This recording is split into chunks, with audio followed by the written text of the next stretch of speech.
The NHL is terrified of this. After a phenomenal season with the Winnipeg Jets, helping the team go on to win the President's Trophy as the #1 team in the regular season, a handful of Winnipeg Jets players are finally getting the recognition and due they deserve around the league, being named to Olympic camps, as well as getting placements in the top 10 at their position. We're going to talk about these players, how they had such a great season last year, and of course, why they deserve the placements they've been given. But before we do that, of course, we do have to say, in the past 28 days, it looks like about 79% of people watching the videos here on Jets Digest have not subscribed to the channel. I'd highly suggest you guys throw a subscription. We're talking Jets all the way until the new season, and we're getting closer and closer every day, so make sure you're subscribed and you won't miss a beat. But let's hop into the video. Let's talk about these players, why they had such great seasons last year. And we're going to start off today with our lovely first ever draft pick, Mark Scheifele, who this year was named into the top 20 centers in the league, even making it up into the top 10, being placed at number 9, even though last year he was not ranked in this top 20 whatsoever. A fantastic year from Scheifele is the reason for that. We can take a look over at his stats and see the reasoning for this. In 82 games, he had 39 goals, 48 assists, and 87 points, being over a point per game, as well as being top 10 in goals scored.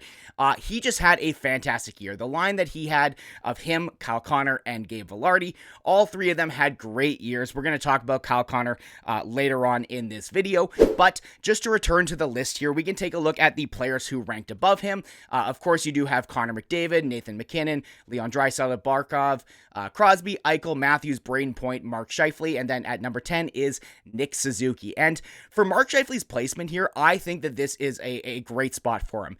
Maybe you can make the argument that he could be above Braden Point. However, in my mind, I think Braden Point has a bit more of a complete game than Mark Scheifele.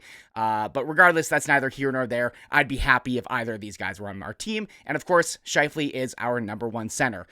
He had a fantastic year last year, and it seemed like he had a bit of a chip on his shoulder last year.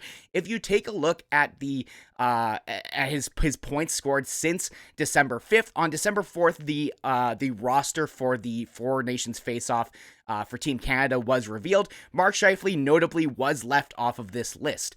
And ever since that he was cut, he went on and had an insane season, scoring 26 goals and 34 assists in 56 games, being, again, over a point per game in all of those games. Prior to that, he was doing well. Same type of thing, 13 goals, 14 assists for, a total of 27 points in 26 games. So just over a point per game, but very clearly, Mark Scheifele was playing like he had a chip on his shoulder. He wanted to be on that Canadian team and very clearly was upset by the lack of his addition there.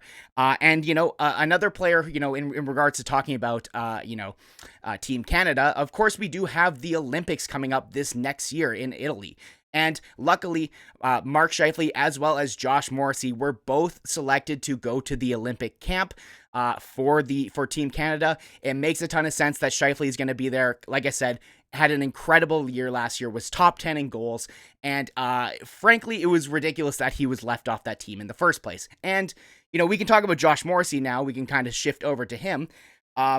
Morrissey, of course, has been phenomenal for the Winnipeg Jets. He has been the solid #1 D that they've needed for a very long time. It's very funny if you take a look. There was an interesting tweet that came out from Jay Fresh. He's the guy who makes all of these fancy little charts, and his tweet just says, "It's still so weird that Josh Morrissey just decided to become an elite offensive defenseman in 2022." Now, you can take a look at this chart, his Jay Fresh card here, being a 99th percentile in wins above replacement, being incredible at generating offense, being good defensively, great at finishing. Lots of blue here. Blue is good, red's bad. He is just so important to the Winnipeg Jets team, making sure that he is a rock also on the power play. Prior to, Adam Lowry being named captain, I was personally looking for Josh Morrissey to be named captain. I thought he brought a little bit more to the table in regards to leadership. I'm happy to be, proven wrong here. Adam Lowry's been a fantastic captain for the Winnipeg Jets, and Josh Morrissey, as an assistant, has always been there in both a leadership role and has always been super duper important to, ensuring that the Winnipeg Jets are a competitive team. And it's really funny too, especially because I remember, back in that, around when he was doing not that well, if you look on this this chart here went back in 2020 or so, 2021, when he was really dipping. At that point, I remember people talking about Josh Morrissey's contract where he's making $6.25 million as, a bad contract. And listen, I get it. I was probably one of those people because at that time he was not that great. But we owe it a lot to Rick Bowness as well as Morrissey. I believe in that down year too, he was dealing with his terminally ill father. So obviously that's going to affect your output on the ice. But further to that, we can even look at the addition of Rick Bowness coming in, changing the culture around the Winnipeg Jets. And one of the things that he was really looking forward to and made note of was that he wanted to make sure that he used Josh Morrissey correctly. And ever since then, he's been playing with Dylan DeMello. He has been solid. He has been a number one defenseman in the league, and again, has been in the Norris conversation since then. So very clearly, something changed with him. If we want to take a look at his stats this past season, he had 80 games played. In those 80 games, he had 14 points, 48 assists for 62 points. And again, like I said, solid number one defenseman type stuff here you see from Josh Morrissey. It makes total sense that he has been added to the Canadian team roster. Again, I believe he was obviously on the Four Nations team. Again, just an incredible defenseman. We're lucky in Canada to have him, being on the team as well as here in Winnipeg. I can't imagine this team without him at this point. But we can move on now. We can talk a little bit more about other players who are getting named to Olympic teams, and that's where we jump over to the U.S. side of things. And it might be a little bit difficult to see on this chart here that just kind of mentions all the names that have been invited to U.S. camp. However, you do have 3 Winnipeg Jets players appearing on this list. You have, of course, Kyle Connor, who, what all do I have to say about Kyle Connor? He is a top 10 scorer in this league, is one of the best finishers, is just solid. He is so dynamic, makes plays happen. Again, happy that he's on my team.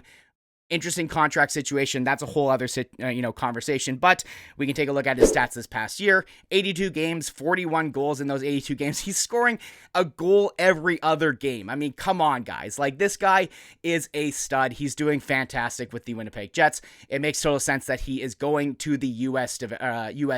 camp for their Olympic team. Hopefully they don't scratch him like they did in the Four Nations face-off. I don't know why they would have done that. But like I said, 41 goals last year. That is good enough to be 7th in the league in goal scoring.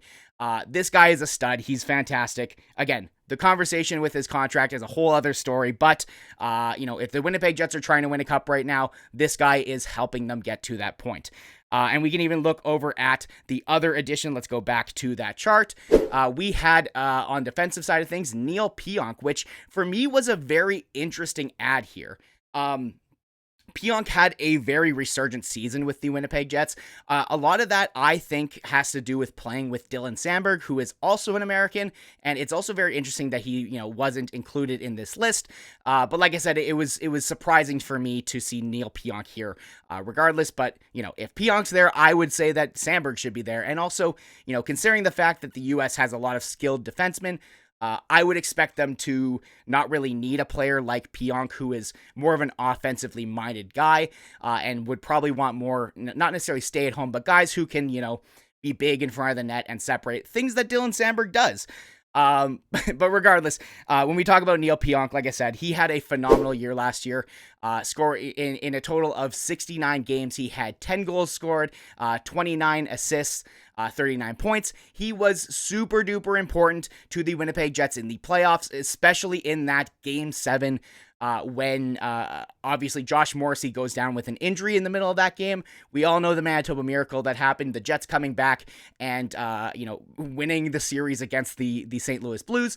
Neil Pionk played, I can't even remember how many minutes he played, but far more minutes than you should play in a hockey game. I think that he was averaging about, if it was a 60-minute game, I think he played almost like 30 minutes worth of it. But of course, that game went to double overtime. But regardless, he was instrumental in that game, making sure that the Winnipeg Jets were able to go on and defeat the Blues. And yeah, so again, it makes total sense why he's included here. But at the same time, I think that this is maybe It doesn't make sense just like stylistically what the U.S. might need on D. But regardless, I'm very happy that Neil is getting this invite. It should be very motivating for him. Again, we want him to come back to the Winnipeg Jets playing hard and doing what he did in the playoffs for us. We got him for another 7 years, so let's make sure we make the best of it. And then finally, going back to this, the last player on this chart, we have, of course, the goaltender, Connor Hellebuyck. And what is there to say about Connor Hellebuyck other than fantastic in the regular season, winning the Hart Trophy and the Vezina Trophy again. He is just incredible. In my mind, the best goaltender in the world. Has single-handedly kept the Winnipeg Jets competitive over the past, 8 years or so since that 2018, the playoff run in 2018. Connor Hellebuyck is the man. He's fantastic. I hope he figures it out in the playoffs because, we kind of need him to, considering he is, one of the reasons why the Winnipeg Jets are such a good team. And without him back there, things start to go not so good. But like I said, I think he'll figure that out. I think that a lot of pressure was put on him this past, playoffs. The Winnipeg Jets were not that good offensively in the playoffs, and I think that he kind of felt the pressure that he needed to be perfect. Regardless, not the point. Connor Hellebuyck is an absolute stud, and like I said, so unbelievably happy that he is my goaltender, and I will take him over any other goaltender in the world. But maybe that's just me. I know other people have other opinions about him, but he's a stud. I love him. I'm happy he's my goalie. But regardless, I just wanted to give some shout outs and give some love to some of our players. I know I'm usually a much more critical guy when it comes to things like that, but I think all of these players deserved their invites to the Olympic camps that they got, as well as Scheifele pointing out the fact that he's now in the top 10, listed as a top 10 center in the league. Was overdue. He's been phenomenal for the Jets, and like I said, he's part of the reason why the Winnipeg Jets were such a good team last year. But regardless, that's going to be it for me here on Jets Digest. Make sure you guys leave a like on the video. Throw a comment. Let me know if you disagree with anything I've said here. I really appreciate all the feedback we get from you guys. And regardless, have yourself a wonderful summer, rest of it, and I'll be here breaking it all down on Jets Digest. Peace.